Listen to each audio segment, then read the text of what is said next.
Magandang araw po sa inyong lahat mga kababayan at welcome back. Dito po sa Pinas News Review at eto nga mga karibin natin, delikado to. Matindi to. Lahat sanib pwersa na. Ayan mga kababayan, patungkol po riyan ang ating aalamin at bibigyan ng reaksyon sa video ito.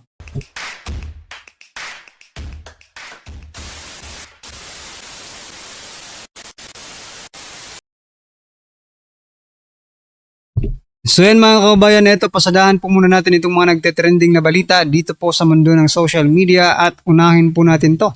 Nako, sabi po dito mga kababayan sa balita, House Justice Panel Chair na si Garin, no? We voted independently on Marcos impeachment complaints. Ayan mga kababayan, no? Iginiit po iginiit ng pinuno ng House Committee on Justice na wala silang pinanigan nang magdesisyong ibasura ang dalawang impeachment complaints laban kay Pangulong Ferdinand Marcos Jr. Nako, ano bang klaseng rason ito mga anong walang pinanigan? Kaya nga hindi yan nagpatuloy dahil pumanig kayo kay President Bongbong Marcos Jr. no? May pinanigan po kayo. At yun po, ang pinili po ninyo ay pumanig kay President Bongbong Marcos Jr. Huwag niyo pong lolokohin ang taong bayan Hindi po kami naniniwala na naging independent kayo sa inyong pagboto. Diyan po sa impeachment complaint na ibasura, di ba? Kayo po ay naging dependent actually. Naging dependent eto mga kababayan, sa panahon po ngayon sa administrasyong ito, yung House of Representatives, I think they rely sa administration, no? Kung ano po yung sabihin ng administrasyon, yun po ang ginagawa nila. Di ba? Kaya ito pong sinasabi ni Garin na we voted independently, ay hindi po naniniwala ang taong bayan dyan. Ito po ang sabi ng ating mga kababayan, till it to the Marines. Ayan, sabi po ni Marcelino, ayan mga kababayan Sabi po dito, impeachment must be based on fact. Kaya inunahan na ng gawa-gawang impeachment para hindi matuloy yung may fact na impeachment 1 year bar triggered, immunity acquired. Oo nga no?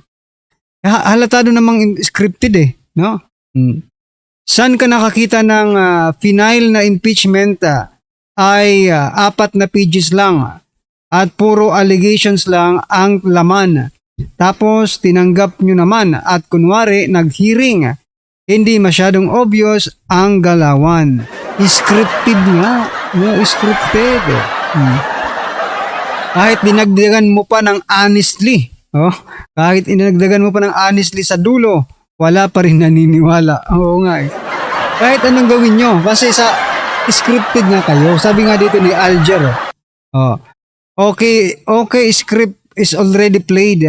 Time to receive payment. Isa ka maleta. Ayan. Wow. Mapapawaw ka sa isang maleta.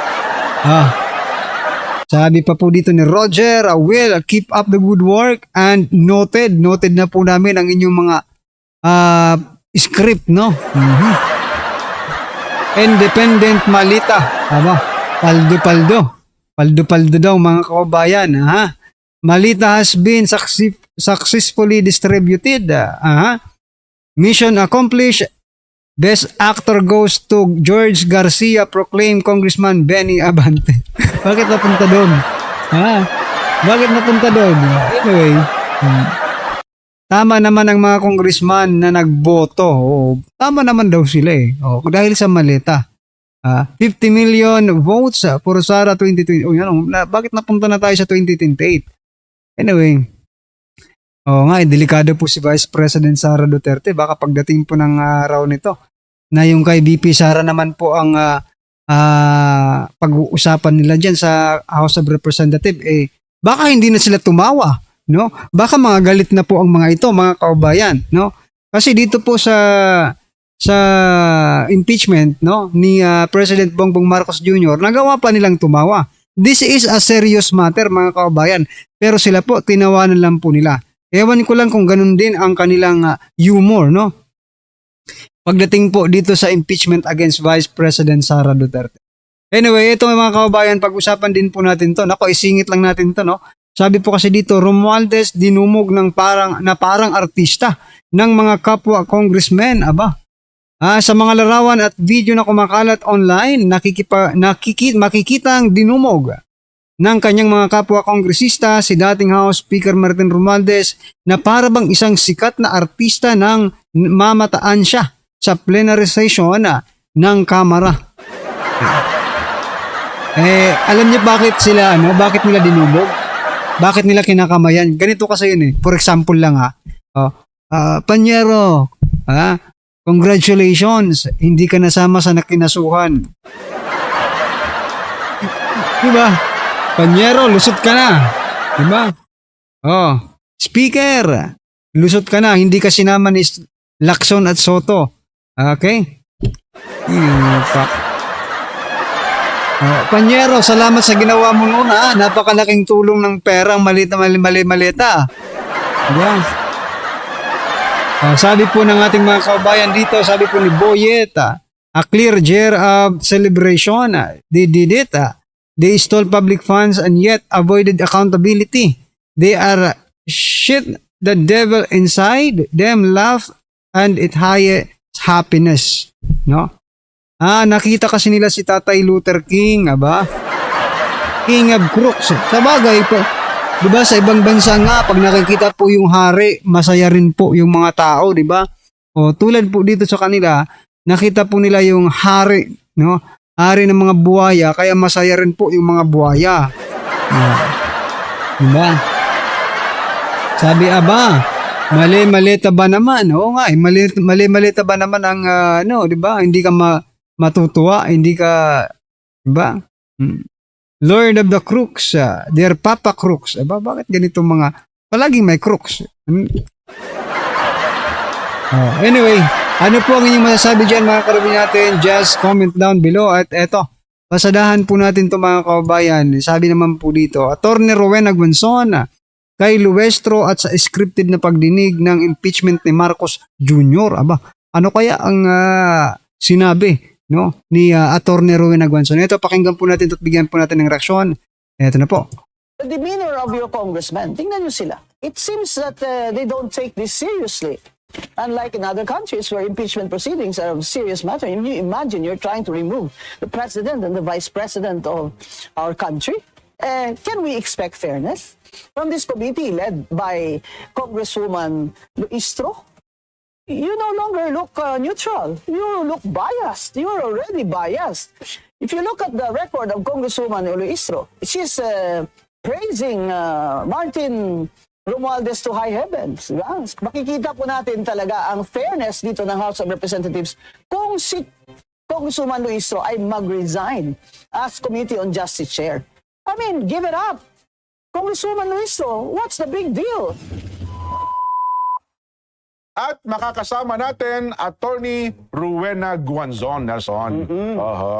Pag-uusapan natin ngayon ng impeachment upang mas malinaw natin itong maunawaan mula po sa perspektibo ng batas at ng mamamayan. Makakasama niyo po ngayon sa palatuntunang sa ganang mamamayan, dating Comelec Commissioner at legal expert, Attorney Rowena Guanzon. Anong titulo, Nelson? Usapang matino! Panoorin natin. Magandang araw po, Attorney Rowena Guanzon po, ang inyong lingkod, dito sa Net25. Pangunahing episode ko po ito. Kaya sana subaybayan nyo bawat Miyerkules dito sa Net25.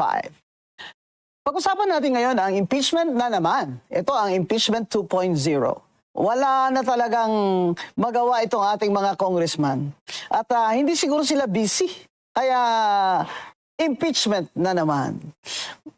Pero this time, may pagbabago tayong konti. May impeachment din against Bongbong Marcos. Pero ang sinasabi ni Congressman Erice, yun daw nag-file na complainant ay abogado ng First Lady Elisa Marcos. At sinabi din ni Gabriela Party List Chair Lisa Masa na yung kanyang pagtalakay ng House of Reps Committee doon sa impeachment complaint against Bongbong Marcos ay scripted. Ang tanong talaga ng mga kababayan natin, maniniwala pa ba kami sa inyo? Sa mga pinaggagawa nyo, sa flood control, kickbacks nyo, sa mga substandard projects ng mga allocables nyo, mga congressman, hindi naman lahat, ano po? Pero maniniwala pa ba kami? Maniniwala pa ba ang mga tao sa inyo? Na impeachment na naman ang pinaka-importanting trabaho ng ating House of Representatives ngayon? Tingnan po natin ang Committee on Justice. Ano nangyari kay Congressman Abante? Biglang nag-walk out kasi pagbobotohan yung sufficiency in form ng complaint ay talo siya. Siya lang ang no. Di ba? Yes sila lahat. Siyempre, pati ba ng BBM na congressman? Yes, there's got to be a catch. Yun ang sinasabi ni Lisa Masa ng Gabriela na scripted, di ba? At yun ang sinasabi ni Congressman Erice na dummy complaint lang ito. Pero nag-walk out si Congressman Abante. Very famous yan si Congressman Abante, yung picture niya na nakalawit yung dila niya. At yung kanyang eleksyon sa Manila ay talo siya sa botohan, pero panalo siya sa panalo siya sa laro.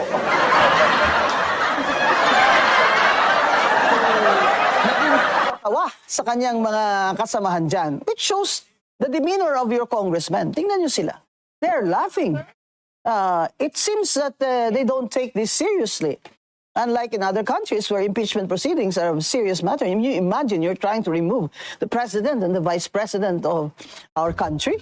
So, tingnan nyo rin kung maniniwala pa ba tayo na itong Committee on Justice na ito will have fairness.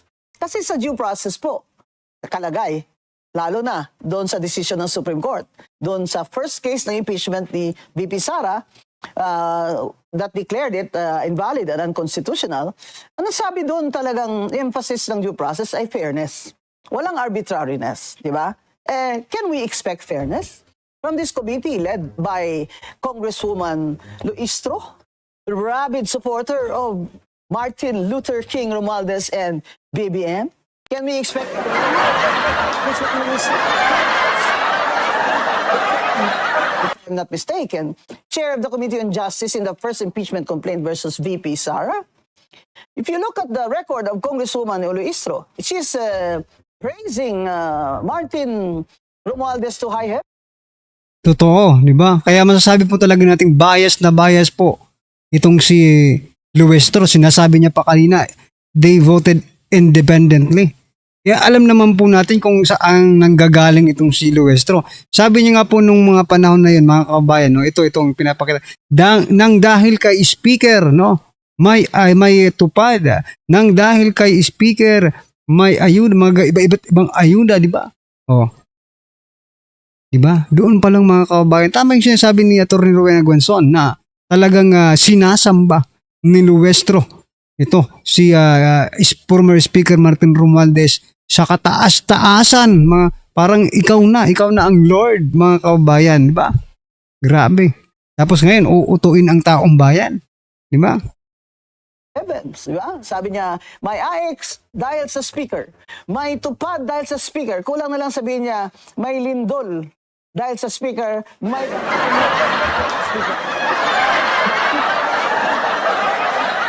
representatives, kung si Congresswoman Luistro ay mag-resign as Committee on Justice Chair. I mean, give it up. Congresswoman Luistro, what's the big deal? You no longer look neutral. You look biased. You're already biased. So yan mga kababayan, bias na bias talaga, no? So kanina nakita po natin na tumatawa po sila habang dinidinig po yung impeachment complaints, no, mga kababayan. Ang tanong dito mga karabin natin kung ganun pa rin ba sila? Ganun pa rin ba yung reaction nila kapag yung impeachment complaint na dalawa yata no? Impeachment complaints, no, ni Vice President Sara Duterte ang kanila namang dinidinig, mga kababayan. So baka ngayon dahil kay President Bongbong Marcos Jr., baka pagdating po ng impeachment ni VP Sara, iba na po ang kanilang maging tono, iba na po ang kanilang maging reaksyon, di ba? So aabangan po natin yan mga kababayan at bibigyan po natin ng reaksyon yan. Susupalpalin po natin sila kapag ganun, iba na ang naging atake nila. Iba na yung naging atake nila mga kababayan, no? Anyway, ano po ang inyong opinion, reaksyon patungkol po sa video nito mga kababayan? Just comment down below yan. Maraming salamat po. Please don't forget to like and subscribe. Yan, maraming salamat po.